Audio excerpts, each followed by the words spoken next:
Brazil versus মরক্কোর যে ম্যাচটা হয়ে গেছে সেই ম্যাচটা নিয়ে যদি কথা বলতে চাই, ম্যাচটা আসলে ড্র হয়েছে 1-1 গোলে। এই ম্যাচটার সবথেকে যে প্লাস পয়েন্ট সেটা হচ্ছে মরক্কো এই ম্যাচে দারুণ ফুটবল খেলছে।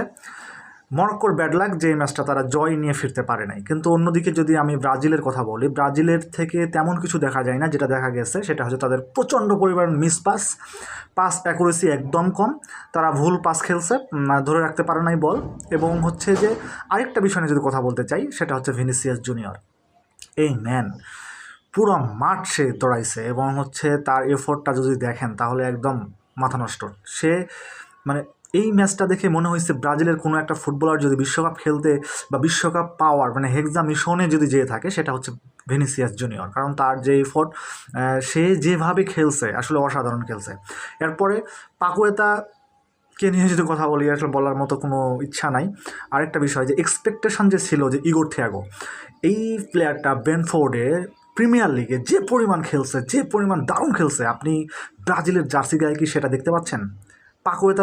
পাকুয়েতা আপনার যেভাবে খেলছে, ওই পাকুয়েতা কি আপনি কি এই জাতীয় দলের জার্সি গায়ে দেখতে পাচ্ছেন? আপনি ওগুলো বাদ দেন, আপনি হচ্ছে মার্কুনিসের কথা চিন্তা করেন। পিএসজির চ্যাম্পিয়ন্স লিগ জিতছে কিছুদিন আগে, যে এই পিএসজির আপনার ডিফেন্স সামলাইছে মার্কুনিস। সেই মার্কুনিস এখানে ব্রাজিলের জার্সি গায়ে দিয়ে এসে সে আসলে তাকে খুঁজে পাচ্ছে না। এই ম্যাচটা শুরু হওয়ার আগেই বোঝা যাচ্ছিল যে একটা দারুণ ম্যাচ হতে যাচ্ছে এবং মরক্কো ব্রাজিলকে কোনোভাবেই ছেড়ে কথা বলবে না। এবং ম্যাচের আগে যে ইন্টারভিউ আশরাফ হাকিমি যে বার্তা দিয়েছিল ব্রাজিলকে, সেটাই সে করে দেখিয়েছে। সে মাঠের অসাধারণ অনবদ্য যে পারফরমেন্স দেখিয়েছে আশরাফ হাকিমি এবং তার মরক্কো, সেটা অসাধারণ ছিল।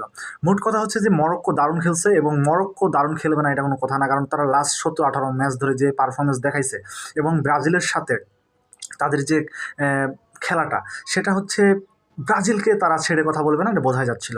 এখন ব্রাজিলের যে স্বপ্ন হেক্সা মিশন সেটা কি পূরণ হওয়ার পথে?